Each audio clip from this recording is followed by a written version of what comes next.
Hi, I'm Karen Terrell with Media Survival Group and the PIO Academy, and I'd like to talk to you for the next few minutes about the PIO and the law. Now, I'm not a lawyer, and I'm not going to try and turn any of you into legal experts, but I have learned over the years, my many, many years of being a PIO, that the law directly affects what we do on a fairly regular basis. Now, when I was a full-time PIO, I actually had this, a little prop here I want to show you. This is 20 pages of chapter and verse of several laws that I used to keep on my desk, and I would refer to it on a regular basis. It served me well. And I'm going to encourage you, first of all, to stay with me as we talk about the things all of our jurisdictions have in common about the law. And then I'm going to give you a homework assignment. After this is over, I'm going to ask you to check your own jurisdictions and see what the law says about what you do in your home base. So let's talk about the law a minute. This old saying, I love this expression that the law is like sausages. You probably really don't want to watch it being made. But you know, I think the law, the American law, is a beautiful thing. It originates in Capitol buildings just like this. This particular beautiful building is in Sacramento, California. I walked around this Capitol during many lunch hours over the years when I was a PIO in California. And then I traveled around the United States as a trainer of PIOs and learned that most of the states, in fact, it's been my experience, all of the states have a collection of laws that directly pertain to crisis communications and how we as PIOs need to operate. I remember one time sitting in a group of, it was a collection of PIOs. We'd come together and we invited a media panel to speak to us. And there were 3 or 4 reporters up in front, and they were talking to us about how we could work better with them, how we could be better PIOs, I guess. And one of them stood up, young man, very, very young reporter, aren't they all? And he said, you know, you as PIOs, you're civil servants, and you are obligated by the First Amendment to the Constitution to help me get my story. He said, you have to give me public information so that I can serve the community better.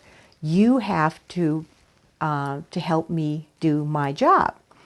And I thought, that's not true. That's, you know, that's just not true. The First Amendment doesn't say anything like that. Now, there are public records laws which pertain to we have to turn over public records in a certain amount of time, and we'll talk about those later. But nothing in the First Amendment to the Constitution says that. So let's start at the beginning. Let's take a look at the First Amendment to the United States Constitution. This is all it says. It's just one sentence. It says, Congress shall make no laws respecting an establishment of religion or prohibiting the free exercise thereof, or abridging, that's an operative word, the freedom of speech, or the freedom of the press, another operative word, or the right of the people peaceably to assemble and to petition the government for a redress of grievances. Now, look at the word abridging in the press. In other words, we cannot restrict the press. We cannot interfere. We cannot get in their way. It doesn't say anything about we have to grant them interviews, return their phone calls, or be nice to them, okay? At least not in the First Amendment. Now, do I agree that those are all good ideas? Yeah, we should grant them interviews, return their phone calls, and be nice to them because it's just good business. It's what we do. We have a message, and they are messengers. But let's be clear about what the law says about all of that. Okay, now let's talk about access laws. What right do the media have to approach any of our incidents?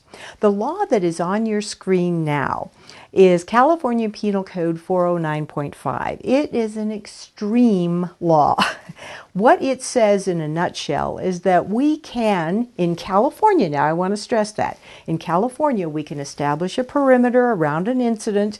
We can kick out people who've gone in there, prevent other people from going in. We can establish a command post and maintain the integrity of that command post to manage the incident. And anybody who violates A or B is guilty of a misdemeanor. Does not apply to the media. Okay. In California, the media can enter a dangerous situation and risk their lives if they want to get a story. We cannot keep them out for safety reasons. Now, there are two other states, Alaska and Ohio, who also have laws on the books that provide extraordinary media access to emergency situations. Those are the only three states I'm aware of that have anything quite like this. But maybe there is something like that on the books in your jurisdiction, and I just haven't come across it yet. So what I would encourage you to do once we're through here is Google the idea of media access to emergency scenes, and then put plus your jurisdiction, whatever it is, and see if there's anything there. I don't think you'll find it. I think pretty much it's been my experience, and we've trained in a lot of states, that most states don't do anything like this. Now, there are exceptions to this extraordinary access, and it's still illegal to interfere with an emergency responder in California, and that applies to the media too. They can't go into a crime scene because they could disturb evidence. There are restrictions, so it's not total access rights, but it is extraordinary access in California. So I just want you to think about that, look into it, and find out how these things might apply in your area. As we're thinking about this process of media access, I want you to also consider another fundamental of crisis communications, and that is reasonable expectation of privacy. Because that is a ribbon that runs through law in the United States. The fact that we have to weigh information to be released versus how much right that individual has to privacy, people who might be affected by it. If you step out onto the sidewalk and you start having a conversation with somebody, is it reasonable for you to expect a private moment? No, it really isn't reasonable. Somebody can come along and take your picture, and, you're in a public place. It's not reasonable to expect a private moment. But if you go home and close the door of your house, you bet it's reasonable to expect a private moment. So we have to go back and forth, and there are shades of gray that come and go within this process. So as you're looking at media rights, you have to weigh them against personal privacy rights in many of these laws and rules and ordinances. As a PIO, you might find yourself at the scene of an emergency where a reporter says they have a right to go in there, and the police say no, you don't have a right to go in there. And there you are as a PIO. You have mixed feelings, I'm sure. You need to be an advocate for the media to a certain extent, but if you work for law enforcement, those are your colleagues. You certainly are not going to interfere with them and doing what they're doing. So I want you to imagine yourself as what would you have done if you were a PIO in this situation. And what you're going to see is a reporter and a photographer demanding access, they're denied access, and then they're arrested. Take my notebook. You take my notebook. You take my notebook. You're going to court. And I want a lawyer now. Give us a lawyer now. Not giving up my microphone. And I'm not giving up my notebook. If you want to haul me to jail, you take me to jail. But you're not taking the microphone. And you're not taking the notebook. You got it? Sir, the microphone. Sir, I'm asking you. You are taking our property. That is a microphone. You've taken our freaking notion, you've broken our phone. Come down here. I'm asking you nicely to come down to the car.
So, what would you have done? You have to evaluate these situations on a case-by-case basis, and I'm not even going to follow up by saying what happened, first of all, because I don't know, and secondly, I think that particular case, it happened in California, and I think that still may be under litigation, so I don't want to get into the weeds with that particular incident. I just want you to look at it as a general concept. What if you found yourself as a PIO in a similar scene? What would you do? And then, here's another homework assignment. Discuss it with your boss. Discuss it with whoever you report to and ask them, if this were to come up, what would you like for me to do? And I can't answer that for you, but I think it's good to think about it ahead of time. Okay, let's talk about a law that is universal all over the United States, and that is in the air, in the public airways. This law that is on your screen now is FAR 91-137, Federal Aviation Regulation 91-137. What this does, it allows emergency responders to close this airspace over an incident. Okay, imagine if you are fighting a fire or if you're fighting a hazmat situation and some kind of plume is going up into the air, a smokestack going up in the air. Obviously, you don't want media helicopter, rotor wash, spreading things around or making a mess. Or let's say you're rescuing people during a flood off of a rooftop and you're doing what they call short haul rescue with helicopters. There again, you don't want to be running into media helicopters or aircraft. So what happens in a situation like that is the incident commander, and we're always assuming we're working under the incident command system. And by the way, here again, I recommend you look into the incident command system. If you don't know what that is, study up on it a little bit, or at least Google it and read some of the fundamentals about it, because it is the foundation for crisis response in the United States right now. So anyway, let's say that the incident commander decides he wants to close the airspace. What he does is just create a cylinder around the incident and then lift the ceiling so that you can put aircraft up above wherever he decides to do. The IC makes that decision to do that. He or she would contact their air operations officer, and that air operations officer would call the nearest office of the Federal Aviation Administration, the FAA. They would then put out what is called a NOTAM, which stands for Notice to Airmen. Now, if you're a pilot or if you work with pilots, you probably know that NOTAMs are very important. You're supposed to check those out before you start the engine because they establish what is called TFR, which is Temporary Flight Restrictions. Before you fly off, you ought to know if there are any restrictions about where you can go. So you should know this is in place, and you may end up having to explain this to a reporter or a photographer if they're going to if they're going to rent an aircraft and fly over your incident. Let's talk about public records. What can you release and what can't you release? What is private and what is public knowledge, or can be public knowledge? And let's just start at the beginning. Pretty much this discussion began in the early 60s with FOIA, Freedom of Information Act. It was a federal law that pretty much decided what was public information and what wasn't.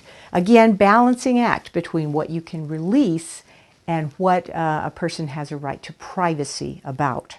Or an entity. It can be a government agency that can suppress some information as well.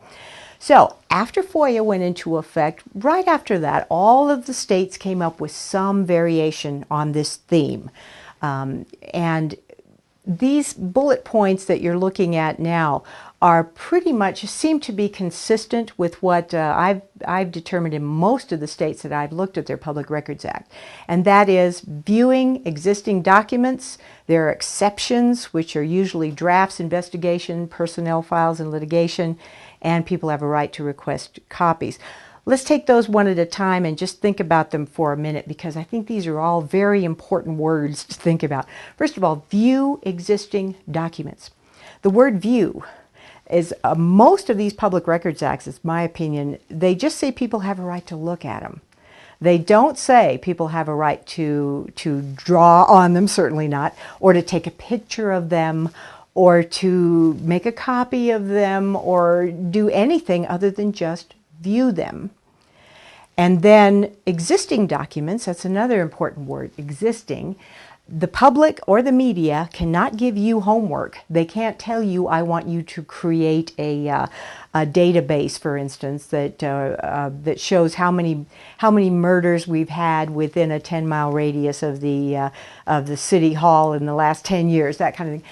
But if you have done that, if you have created such a fact sheet or database, then it's public record, probably, and they have a right to view it. So they can't give you homework, but most public documents, the public have a right to view. And then the term document is another word to think about, because when we think about documents, the word document, we think of those iconic documents such as the U.S. Constitution, Bill of Rights, things like that. It's a piece of paper, right? Documents anymore can be electronic. They can be emails, they can be audio tapes, they can be videotapes, they can be transcripts from public radio transmissions. There's a lot of things, and really information, when we're talking about public records, is just a body of information, a body of facts. And so, but we use the term document kind of loosely. Exceptions. Almost all of these public records laws in most of the states, has been my experience, have these exceptions. One exception is drafts. We have a right to brainstorm. Therefore, we have a right to create documents in which we're just kind of maybe doing some computer modeling to see what would happen if we did this or that kind of stuff. You can do that kind of stuff without creating a public document. And so what people end up doing is just stamping draft on the top of that document, and then it can be kept private until it is a working document. Investigations are almost always an exception to the Public Records Act. But, you know, what's exempt during an investigation may evolve as time goes on. Imagine, let me just put my little prop down here for a second. Imagine that you have investigators who are, they want to do a surveillance of a bad guy, okay? So they get the information they have, this body of information that they have, and they take it to a judge. And they say, Judge, we want permission to surveil. And so the judge looks at this body of information and then closes it up tight, it's not to be released, and then gives them permission to do surveillance. And so they go, you know, get some coffee and a car, and they sit and surveil this guy. Okay, now they decide to arrest him. They have to release some of that information, let the sun shine on some of that information, because in America, we have to justify arresting somebody. There are places in this world where you get arrested, you disappear. Your family can't find you, your lawyer can't find you. We need to be grateful that in the United States of America, we have to arrest people very publicly. So now this very private information has now become more open. When you decide to indict this individual, another evolution must happen, because we have to justify spending money to indict someone and enter them into the judicial system. So again, this tightly kept body of information now starts to open up even more and continues to evolve. And then once you go to court, you have to decide what is admissible in court and what is available on discovery and all this kind of stuff. It evolves. Then the person goes into custody. There is another evolution of information. And even somewhere along this line, some of this information could be released if it is redacted, which just means you put those black lines over certain facts. So investigations do evolve, and so I go into all that detail just to make the point that some people tell themselves, oh, well, this is an investigation. I can be sloppy about this report because nobody's ever going to see it. Well, no, even an investigation report can end up on the front page of the paper, or at least excerpts from it. So write professionally and keep in mind you still may be creating a public record. Personnel files are another exemption that I have found. Most public records laws in most of our states have an exception for civil servants, and most PIOs, of course, work for the government. And so your personnel file is probably private, not releasable. But of course, a good lawyer might be able to figure out a way to get some of that released too. So just keep that in mind. And of course, litigation is another exception. Quite often, if you're being sued, you can suppress certain documents because they are part of that investigation. Now, what if that public wants to do more than view? What if they want their own copy of the document? People do seem to have a right in most states to request a copy, and then you as an organization or an agency have a right to recover some of the costs that you may have encountered in duplicating that document. If you make a copy of a tape or something like that, reasonable cost can be charged for recovery of those things. So I would encourage you, read your Public Records Act if you haven't up to now. And keep in mind, FOIA, Freedom of Information Act, applies on the federal level, but cities, counties, and states are usually subject to the same law, and it is usually called by your state's name, such as the California Public Records Act or something like that. So check your local state, make sure you know what the Public Records Act says in your neck of the woods. Okay, HIPAA, the Health Insurance Portability and Accountability Act. If you haven't come across this yet as a public information officer, you probably will soon. What it says in a nutshell is that patient privacy rights trump everything else. They trump public safety. They trump just about anything. Public's right to know, all of that stuff. We must protect the patient's right to privacy if we are responsible for their treatment, their transporting, or their medical records. So it doesn't apply to everybody. So a lot of people worry that, in their job, they somehow need to make sure that this information doesn't get out. I want you to check and see, does it in fact apply to your organization? So read HIPAA if you have anything to do with injured or sick people or public health issues in general. Know what it says, know how it applies to you. And by the way, one last thing, if you read HIPAA, it sounds kind of scary. The last time I checked, it's $250,000 fine and as much as 10 years in jail for violating HIPAA. Now that sounds really scary, but I want to stress that HIPAA was not set up to send PIOs or EMTs to jail. That's not what this is about. It's not a gotcha. It's about preventing people from misusing medical information to harm people. So keep that in mind. I'm only aware of one person that has been incarcerated as a result of a HIPAA violation, and that individual used medical information in a really fraudulent manner. Okay, so it's there to protect all of us. Okay, civil codes. Civil codes in California, this is where I first came across civil codes, was where the movie Absence of Malice came along. And civil codes directly affect the liability that PIOs and journalists have for releasing information. In California, Civil Code 47 is the law that applies to PIOs. And what it says is, if you and I as PIOs release information that gets somebody hurt, but we thought we were right, we were acting in good faith, Civil Code 47 would indemnify us from liability. For instance, if you say that everybody east of Highway 1 needs to evacuate immediately, turns out it was everybody west of Highway 1, and people got hurt because of you. If you thought you were right, your lawyer would defend you from the inevitable lawsuits by referring to your civil code defense. And the Civil Code Absence of Malice Code, in California anyway, Civil Code 48, this is the law that says if a journalist puts out a story that harms someone, but they thought they were right and they did it without malice, that they would be or have some level of indemnification from it. Now, I don't know whether all of your states have such a thing, but I think it's worth checking, don't you? just look into it and see if there's something like that on the books. Now, as I mentioned before, I keep this little stack of laws, or kept them when I was a full-time PIO near me, because there are so many laws that pertain to media coverage.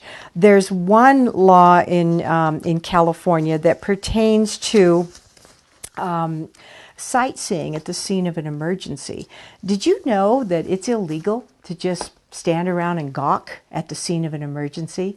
Well, this particular Penal Code 402 in California says, yeah, all that's illegal. And then there's an exception built in that says, except for people who make their living observing incidents, such as journalists. Okay, they have a right to observe. Now, this would also apply to public utilities operatives, for instance. They need to watch and see if that emergency might affect the power lines and stuff like that. So reporters benefit from that extraordinary access. There are many other codes and laws in here that I just think you need to be aware of. Look into it, find out what affects you. The PIO and the law. I think it's an important partnership. Thanks for being with us at the PIO Academy.